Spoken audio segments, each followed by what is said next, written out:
Steve Gill. If you've been successful, you didn't get there on your own. You didn't get there on your own. I'm always struck by people who think, well, it must be because I was just so smart. There are a lot of smart people out there. It must be because I worked harder than everybody else. Let me tell you something. There are a whole bunch of hard-working people out there. Yeah, and if you build a successful music career, you become a legend in country music, you become part of the Grand Ole Opry, one of the most renowned, best-known country music legends of all time. You didn't do that. Barack Obama and the government did that for you. At least that's what Charlie Daniels tells me. His career wasn't built on his effort, his work, his talent. The government did it for him. Charlie Daniels, old friend, good friend, dear friend on our Newsmakers line with us. Charlie, good to have you with us. Good morning, Steve. And I was wondering where Mr. Obama and the government was when my old bus was broke out down out in the middle of nowhere. We had to hitchhike to get a ride, or when the bank payments came due, or when the payroll came due. That is the biggest bunch of absolute out-and-out junk I have ever heard in my life. And anybody who has ever built a business and had the responsibility of running one understands you get help. My help coming from the Lord. I get help from God. I got good employees. But as far as building a business is concerned, a man and his employees build their business. You hire the right kind of employees and you go for it. It's many times in spite of the government. It's not because of the government. As far as those bridges and roads are concerned, Mr. President, that's what you're supposed to be doing.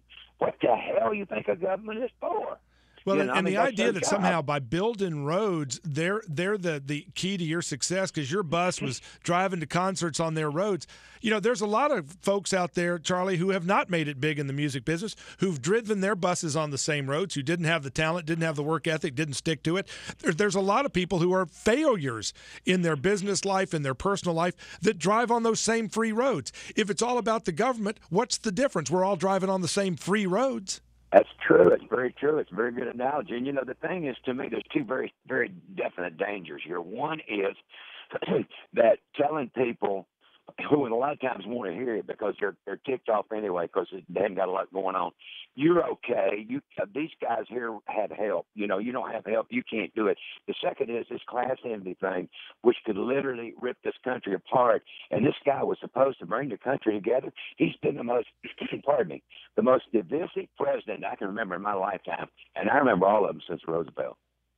Well, and the bottom line is it's all part of, as you point out, this theme of you didn't do it, so you don't deserve what you earn. The government's entitled to everything you have, and if we give you anything in tax cuts, you owe us. We're entitled to all you have other than what we give you. That's part of this. They're like a king, and we're just the little folks working in the fields. And these guys have this feudal system where we just have to worship the king and hope he gives us something. That's exactly the way that this thing is panning out. And, Steve, let's turn this thing around and say myself, just take me because I know about me better than anybody else. But multiply my story by millions of times. There's 30 jobs that wouldn't exist if it was just for the roads and the bridges and the government. If I had not gone out and got some good people together and started trying to build a company, and to stick with it and to go in debt to get it done and to struggle and to work and to stay away from my family long periods of time and that sort of thing.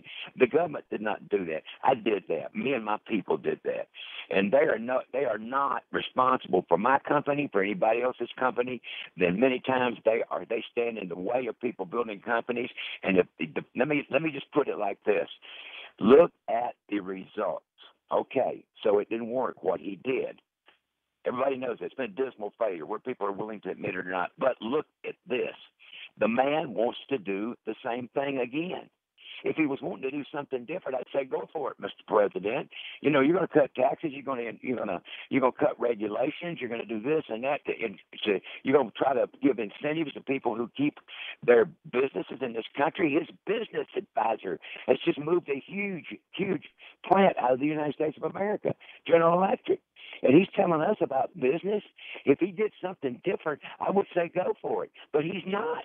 The same thing that failed. It's like leaving a pitcher in after he's thrown 4 walks in a row. You say, well, maybe next time it'll work. Leave him in there.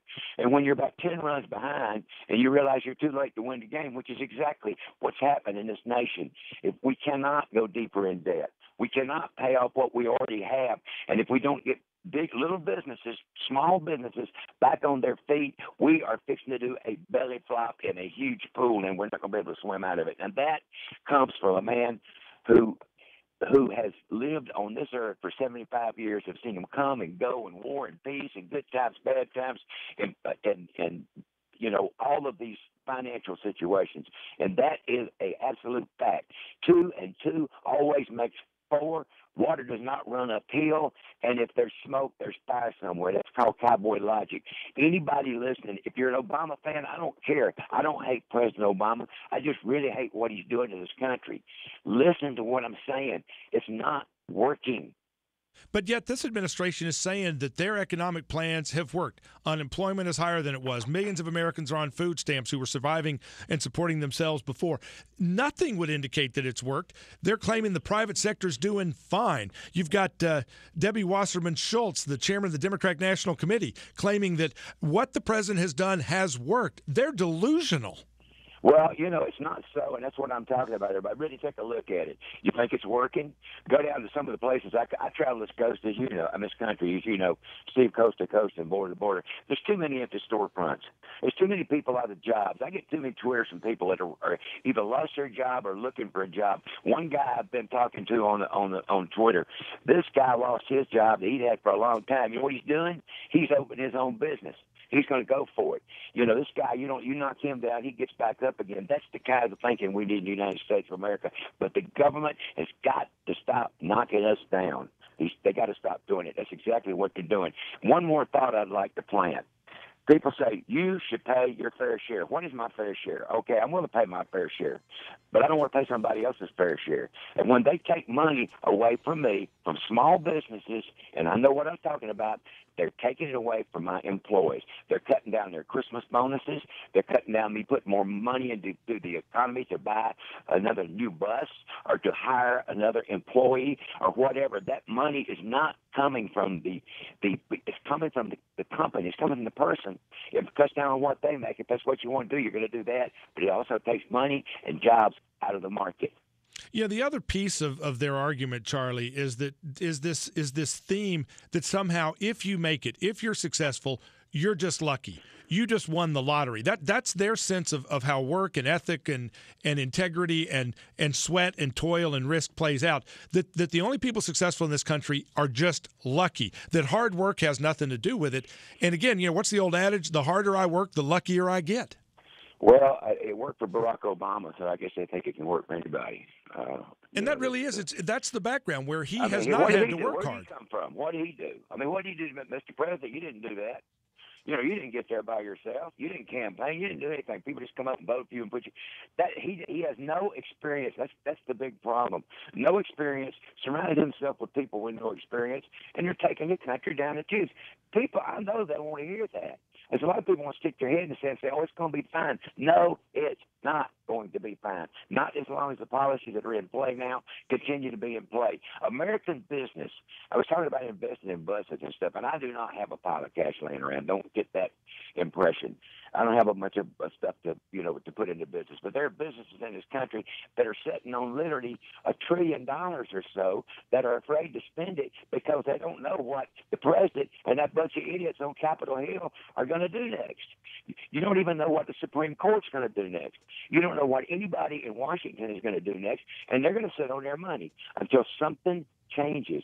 And I don't see anything changing now. You cannot keep doing the same thing over and over with negative results and expecting it's going to work because you do it one more time. If he's left his way, I'm going to tell you what, this country, as we know it, is finished. It pains me to say that, and I may not live to see it happen, but the ramifications of the policies that this man and this Congress is putting in place, if they are all carried out, if Obama's care is left intact, if this man continues his war on business that he don't understand how it works, and we keep this class envy thing going on. This country is finished as we know it. It's going to be like and now on top of that, they want to take our guns away from us. Now that makes a hell of a lot of sense, don't it? Yeah, the fact that you had no guns in Aurora, Colorado, except for the guy who was shooting at unarmed people, should underline for folks that if you're unarmed, you're a victim. Right. I'm going to Colorado in about 2 weeks. We're going right to Littleton, which is right there at that place. And I hope to be part of the healing process. And I'm sure you know because you keep up the news. The sale of guns in Colorado is going through the roof. I heard a story somebody told me about Charlton Heston. Charlton Heston was a big gun advocate. In fact, he was president of the NRA. But all his Hollywood friends that were, you shouldn't have those guns. Those guns are harmful. You should not have them. And the man had them locked up in his house. And when the riots started in L.A., they said some of his liberal friends were calling, Charlton, do you happen to have an extra gun laying around? You know what I mean? It's like, man, come on. Good people don't cause problems with guns. Get the bad people off the street. The guns will take care of themselves. Charlie, where else are we going to see? I know you're getting ready to hit the big summer travel circuit. Where can folks find out where they can hear you singing and performing? And obviously, we love having you on, joining us like this from time to time. Where can folks go see some music? Just CharlieDaniels.com and look at the tour site. I'm on my way for a West Coast swing right now. We're going out there with a couple of weeks. We'll be heading back east. But if you go to the tour, or even, hey, we got an app too. Also an app. You got an app? We got an app. I don't know what the hell an app is, but we got one. And if you hit it, I bet you used a lot of mild profanity this morning. I apologize to you listening audience. But if you get on the website and look, the app is there, and you can hit it to tell you where we're going to be and the name of the hall, all that good stuff. We'd love to have you come out and see us. We'll come see you, my friend. Give Hazel a hug, and we'll catch up with you, my friend. Okay, buddy. God bless you. Take care. Hey, we're back in a moment. This is the Steve Gill Show. Man, I love Charlie. Why isn't he running for president of the United States? I love Charlie Daniels. We're back in a moment. This is the Steve Gill Show.